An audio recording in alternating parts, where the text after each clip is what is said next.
दोस्तों नमस्कार। कन्या राशि वाली मेरे मित्रों, आप सभी का बहुत बहुत स्वागत है, हृदय से अभिनंदन है। माता रानी आपकी हर मनोकामना पूरी करें और जीवन के हर क्षेत्र में आपका साथ दें। दोस्तों, आज ही अपनी पूजा घर में चुपचाप लाकर रख लो ये दो चीजें और आप देखेंगे कि आपके द्वारा की जाने वाली हर छोटी बड़ी पूजा का आपको कई गुना अधिक परिणाम प्राप्त होगा। भगवान का आशीर्वाद आपको प्राप्त होगा, जिससे आपके जीवन में आ रही छोटी मोटी अड़चनें और बाधाएं अपने आप ही समाप्त होने लगेंगी। और सबसे महत्वपूर्ण बात दोस्तों, कि आपके आसपास एक ऐसा ऊर्जा का क्षेत्र तैयार हो जाएगा जिससे कि आपके शत्रु यानी कि जो आपके छुपे हुए दुश्मन हैं, वे पूरी तरह से निष्क्रिय हो जाएंगे। उनका ध्यान आपके ऊपर से हट जाएगा। वे अपने जीवन की उथल पुथल में ही व्यस्त हो जाएंगे। इन दो चीजों की शक्ति इतनी प्रबल है कि इनके प्रयोग मात्र से यानी अपने पूजा के घर में या अलमारी में चुपचाप रख लेने मात्र से आपके द्वारा हर एक विनती, हर एक निवेदन सीधे भगवान तक पहुंचेगा और यह क्रिया भगवान को भी विवश कर देगी कि वे आपकी हर एक बात को सुने और आपकी हर एक मनोकामना को पूरी करें। लेकिन हम यहाँ पर आपको बता दें दोस्तों, कि आप जितना सकारात्मक रहेंगे यानी कि अच्छी अच्छी बातें सोचेंगे, अपने मन के भाव स्वच्छ रखेंगे, शुद्ध रखेंगे, उतना ही जल्दी आपकी मनोकामना फलित होगी, उतनी ही जल्दी इन चीज़ों का प्रभाव आपके जीवन में दिखाई देना शुरू हो जाएगा। एक बात याद रखें दोस्तों, कि आपकी राशि के जातक जब जब जीवन में नकारात्मक होंगे, फिर चाहे वह नकारात्मकता किसी भी प्रकार की क्यों न हो, इन्हें अपने जीवन में कष्ट उठाने पड़ेंगे। जी हाँ दोस्तों, तो आपके जीवन में सरलता का मार्ग केवल सकारात्मकता की राह पर चलकर ही प्राप्त होगा। इस बात को आप निश्चित तौर पर अपने दिमाग में बिठा कर रखें। अब आपके मन में यह प्रश्न उठ रहा होगा कि कौन सी ऐसी दो चीजें हैं जिनका इतना अधिक बल है, इतना अधिक प्रभाव है और इनके बारे में अब तक आपको पता तक नहीं है।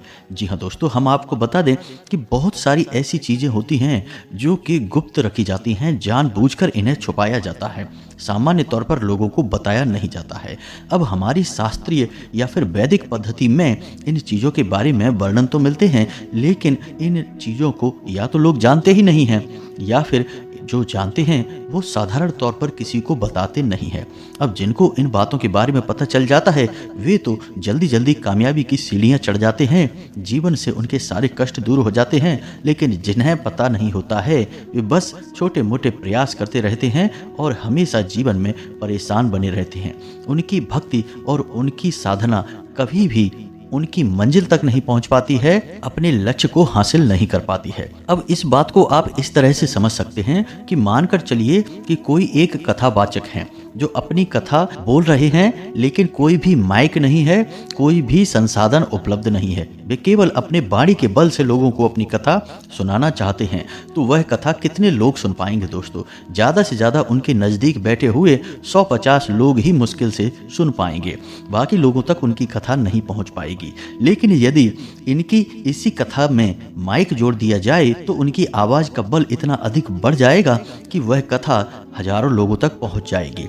और इसी में यदि सोशल मीडिया को भी जोड़ दिया जाए, जैसे कि यूट्यूब, फेसबुक वगैरह को, तो फिर तो इनकी कथा लाखों लोगों तक भी पहुंच जाए तो कोई बड़ी बात ना होगी। तो दोस्तों, भाषा तो वही है, वाणी का बल उतना ही है, लेकिन साधन जोड़ते जाने से संख्या यानी कि पहुंच बढ़ती चली जा रही है। तो इसी प्रकार दोस्तों, हमारी भक्ति और पूजा पाठ भी वही होती है, बस इसमें हम छोटे छोटे साधनों का यदि प्रयोग करना सीख जाएं, कुछ बड़े और गुप्त साधनों को भी जान जाएं, तो इसका बल कई गुना अधिक बढ़ जाता है। इसका छोटा सा प्रमाण यह है कि आपने देखा होगा कि कुछ लोग तुलसी की माला धारण करके रखते हैं, कुछ लोग हाथ में दंड पकड़ कर रखते हैं। पुराने जमाने के ऋषि मुनि हुआ करते थे, वे हाथ में दंड पकड़ कर रखते थे, कमंडल रखते थे, रुद्राक्ष की या तुलसी की या फिर हकीक की या स्फटिक की मालाओं का प्रयोग किया करते थे। तो ये सारे क्या हैं? ये सारी चीजें हैं, वस्तु हैं, लेकिन इनके माध्यम से साधना एक अलग ही स्तर तक पहुंच जाया करती थी, तो इसलिए इनका प्रयोग किया जाता था। जी हाँ दोस्तों, तो इन सब चीज़ों को आपको बताने का हमारा मकसद यह है कि आप समझें कि हमारे आसपास जो चीज़ें मौजूद हैं, इनकी शक्ति क्या है, इनके प्रयोग के तरीके क्या हैं। तो दोस्तों हम आपको सारी बातें विस्तार से बताने जा रहे हैं और इन 2 चीज़ों का गुप्त प्रयोग आपको हम बताएंगे।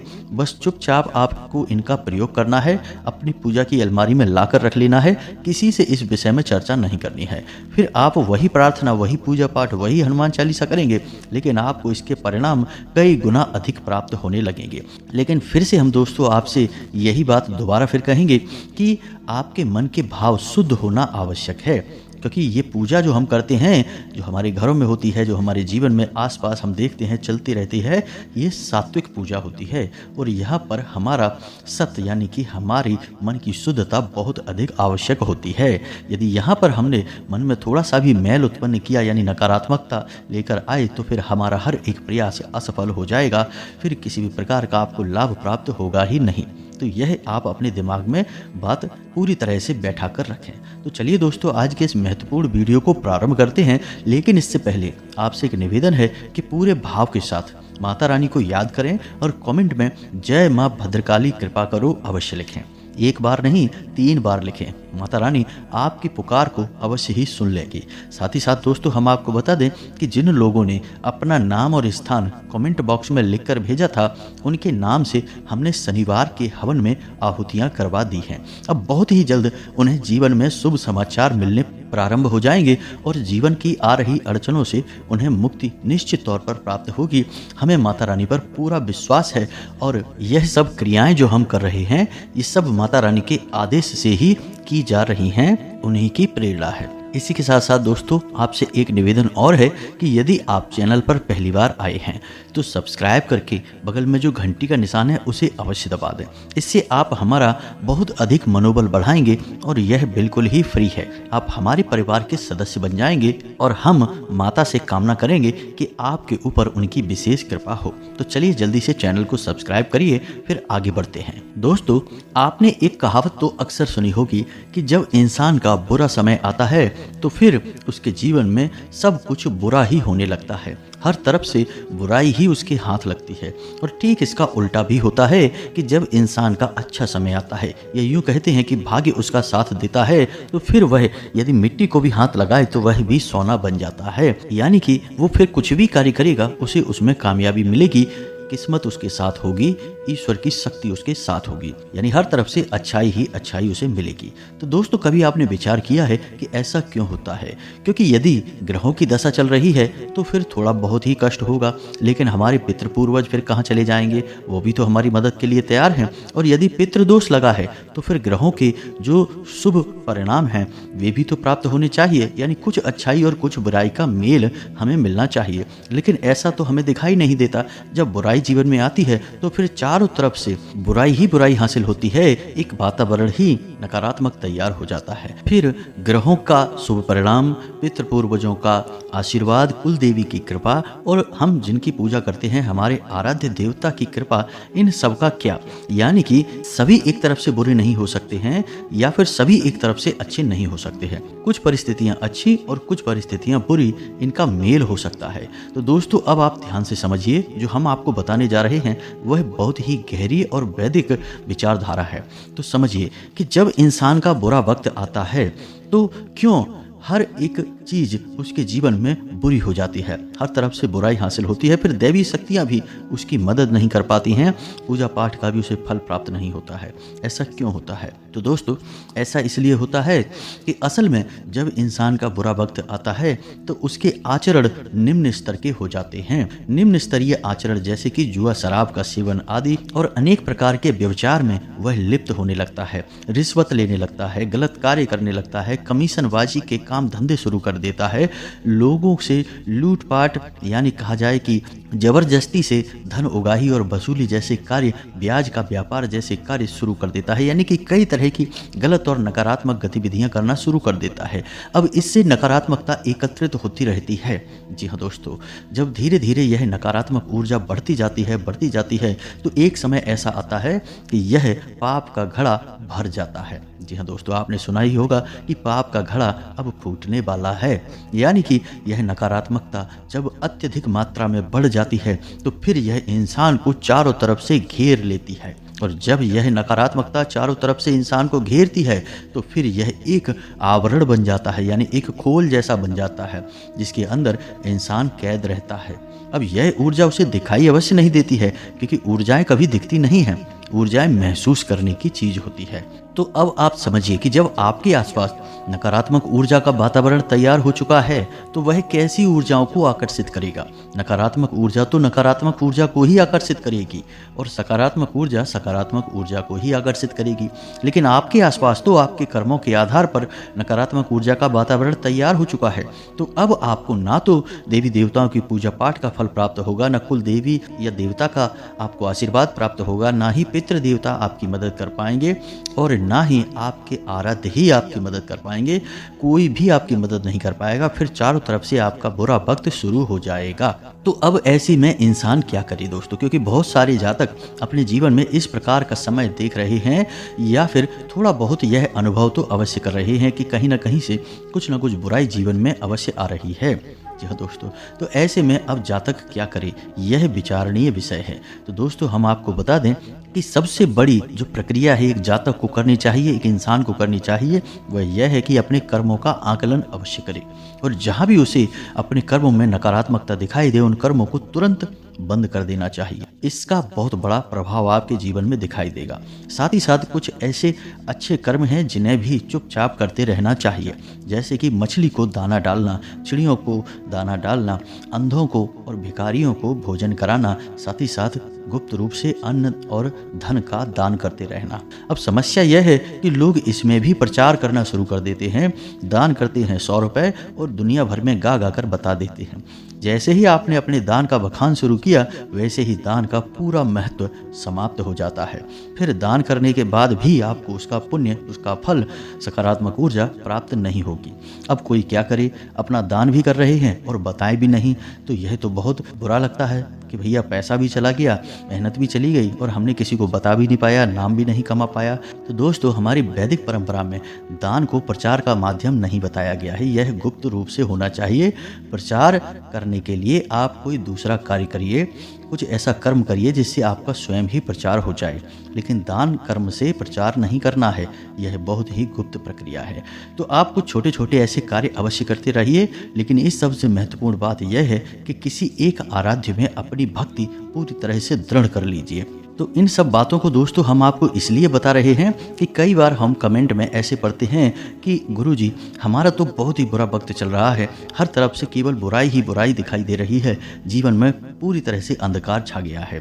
तो अब ऐसे में हम क्या करें? तो याद रखें दोस्तों कि नकारात्मकता है यानी बुरे कर्म हैं, ये किसी बीमारी की तरह हमारे जीवन में आते हैं। हमें पता भी नहीं चलता कि कब नकारात्मकता ने हमें घेरना शुरू कर दिया है, हम किस बुराई में लिप्त होने लगे हैं, हमें पता भी नहीं चलता है। लेकिन यदि हम सतर्क रहें, जागृत रहें, तो हमें इनका एहसास समय रहते हो जाता है। फिर तुरंत हमें इन कार्यों को बंद कर देना चाहिए। और दूसरा सबसे महत्वपूर्ण कार्य कि हमें शुभ कार्य यानी कि पुण्य प्राप्ति के लिए जो कार्य बताए गए हैं उन्हें भी नियम से करते रहना चाहिए। इससे हमारा बुरा समय कभी नहीं आता। दोस्तों शास्त्रों में एक बहुत ही मशहूर कहावत है कि आप इस दुनिया में यानी अपने जीवन में जो कुछ चाहते हैं उसे देना शुरू कर दीजिए, फिर भगवान आपको वह देना शुरू कर देंगे। मान के चलिए कि आप दुनिया से प्रेम चाहते हैं कि आपको सब लोग प्रेम करें, तो आप सबको प्रेम देना शुरू करिए, फिर आप देखिए कि बदले में आपको कितना प्रेम मिलता है। ठीक इसी प्रकार सम्मान चाहते हैं तो सम्मान देना शुरू करिए, देखिए फिर आपको कितना सम्मान मिलता है। और चीज़ों के बारे में भी दोस्तों यही है कि अन्न और धन भी दान करना शुरू करिए, संकोच मत करिए दोस्तों।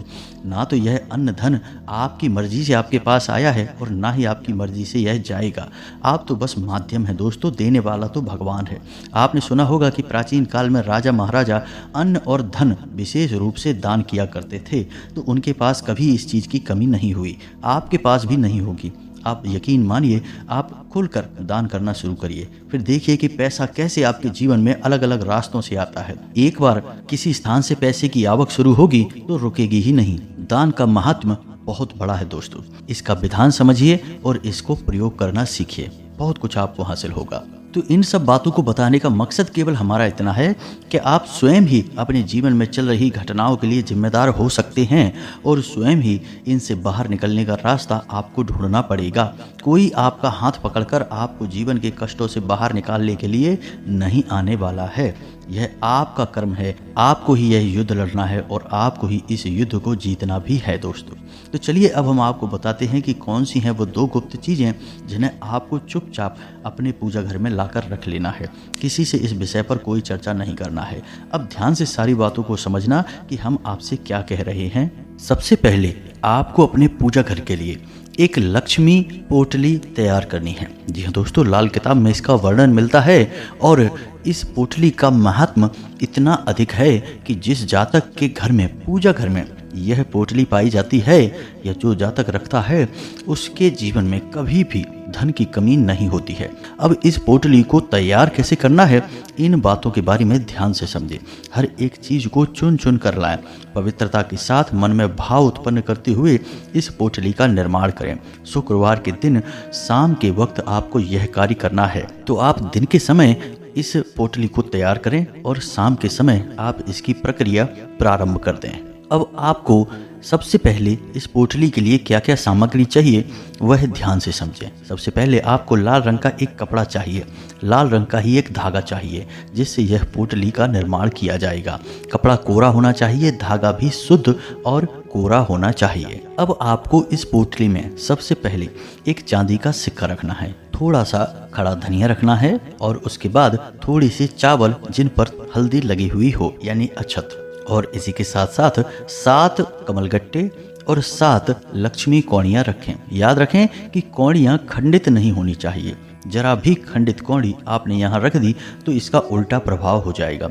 इसी प्रकार कमलगट्टों को भी देखें कि उनमें कोई छेद ना हो, किसी प्रकार से वो खंडित ना हो। अब इसी के साथ साथ आपको थोड़ा सा केसर लेना है, 1 चुटकी केसर लेना है और उसे भी इस पोटली में आपको रख देना है। अब जिस कपड़े में आप इस पोटली को बनाने जा रहे हैं उस कपड़े पर आपको 3 बार 6 लिख देना है, यानी 666। हिंदी में लिखें चाहे इंग्लिश में लिखें कोई दिक्कत नहीं है, 3 बार आपको 6 लिख देना है। 6 का जो अंक है यह माता लक्ष्मी को समर्पित होता है। तो 3 बार 6 लिखने के बाद आपको यह सामग्री इस पोटली में रखकर इसे लाल धागे से बांध लेना है। अब इस उपाय के बारे में आपको किसी से चर्चा नहीं करनी है।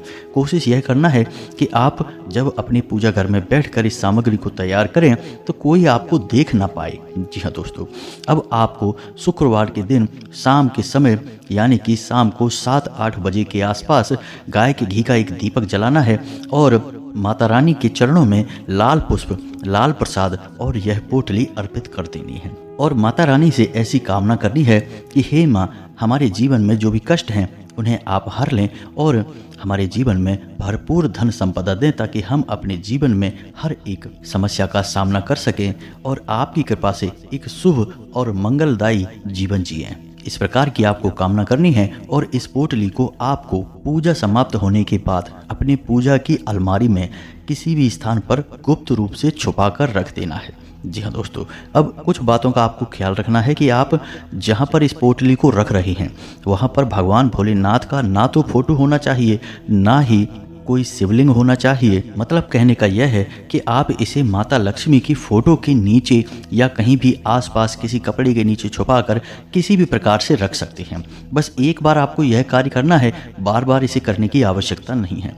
यदि किसी कारणवश यह पोटली खुल जाती है तो फिर आपको दोबारा से नई पोटली तैयार करनी होगी, या फिर यह खंडित हो जाती है या किसी वजह से यह दूषित हो जाती है तब भी आपको नई पोटली बनानी होगी। लेकिन फिलहाल यह लंबे समय तक आपका साथ देगी। आप जैसे ही इस पोटली का निर्माण करेंगे, अपने पूजा घर में स्थापित करेंगे, आप देखेंगे कि आपके जीवन में धन को लेकर समस्याएं धीरे धीरे समाप्त होनी शुरू हो जाएगी। पैसे की तमाम तरह से आवक शुरू हो जाएगी। यदि रुपए पैसे को लेकर कोई कार्य आपका बाधित हो रहा था, यानी कि परेशानियां आ रही थी, पैसा कहीं अटक रहा था, समय पर पैसा मिल नहीं पा रहा था, तो वह समस्याएं दूर हो जाएंगी। इसी के साथ साथ दोस्तों आपको एक और चीज है जिसका प्रयोग अपने पूजा घर में विशेष तौर से करना चाहिए। पूजा घर के स्थान पर यदि आप इसका प्रयोग तुलसी माता के पास करेंगे तो बहुत अधिक आपको लाभ प्राप्त होंगे। लेकिन यदि आपके घर में तुलसी माता नहीं है या व्यवस्थित नहीं है या सही स्थान पर नहीं है तो फिर आप इन्हें पूजा घर में स्थापित कर सकते हैं। जी हाँ दोस्तों, इन्हें हम शालिग्राम कहते हैं। शालिग्राम एक घर में होना बहुत आवश्यक है। जिस घर में शालिग्राम मौजूद होती हैं उस घर में किसी भी प्रकार की रोग दोष और बाधाएं नहीं रहती हैं। जीवन निर्बाध रूप से सुखी व्यतीत होता है। साथ ही साथ यह भगवान विष्णु का शुद्ध प्रतीक माना जाता है। तो माता लक्ष्मी स्वयं ही इस घर में वास करने लगती हैं जहां शालिग्राम स्थापित होते हैं। तो यदि आपके घर में माता तुलसी का व्यवस्थित स्थान है, नित्य पूजन होता है, जल अर्पित किया जाता है, तो आप माता तुलसी के पास ही शालिग्राम को स्थापित करें। यानी कि माता तुलसी के जड़ों के पास आप शालिग्राम को स्थापित करें। पूरे विधि विधान से उनका नित्य पूजा पाठ करें। गाय के घी का एक दीपक अवश्य जलाएं तो आपके जीवन में चमत्कारी परिणाम प्राप्त होने शुरू होंगे। दोस्तों, अब शालिग्राम की शुद्धता को जानना बहुत आवश्यक है। कई प्रकार के शालिग्राम बाजार में मिल जाते हैं, लेकिन आपको देखना है कि शालिग्राम की जो शिला है वह बिल्कुल काले रंग की होनी चाहिए। उसमें कोई भी अन्य रंग दिखाई नहीं देना चाहिए। इसी के साथ साथ उसका स्वरूप बिल्कुल काला होना चाहिए। अगर काले रंग में थोड़ा हल्का रंग है यानी कि हल्की काले रंग की वह शिला है तो वह शुद्ध शालिग्राम नहीं माना जाता है। तो आपको देखना है, उसका परीक्षण करना है, तभी उसे अपने घर में लेकर आना है। बिल्कुल शुद्ध और काले रंग की शालिग्राम की शिला आपको लेकर आनी है और उसे भगवान विष्णु का प्रतीक मानकर उसका पूजन करके उसे अपने तुलसी घर में या अपने पूजा घर में स्थापित करें। जी हाँ दोस्तों, और इस शिला को स्थापित करने का सर्वोत्तम दिन है गुरुवार। जी हाँ दोस्तों, तो यह कार्य आप गुरुवार के दिन कर सकते हैं। अब यदि तुलसी के घर में आपका सही व्यवस्था नहीं बन पा रही है तो आप इसे पूजा घर में भी स्थापित कर दें, कोई समस्या नहीं है दोस्तों।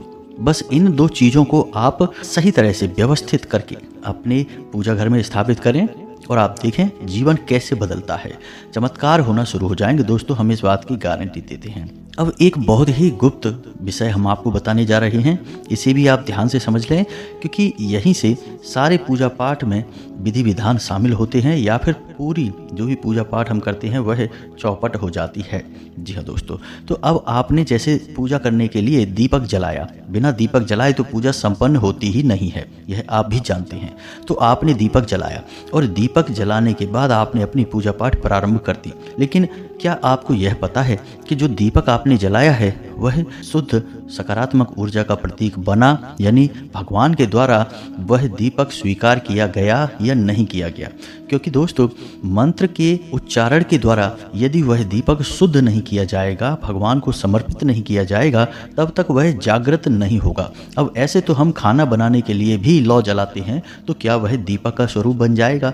ऐसे तो हम सर्दियों में तापने के लिए अपने घरों के बाहर थोड़ी थोड़ी अग्नि जला लेते हैं, तो क्या वह दीपक का स्वरूप बनेगा या फिर वह हवन कहा जाएगा? जी नहीं दोस्तों, हर एक अग्नि, हर एक लौ दीपक नहीं होती है।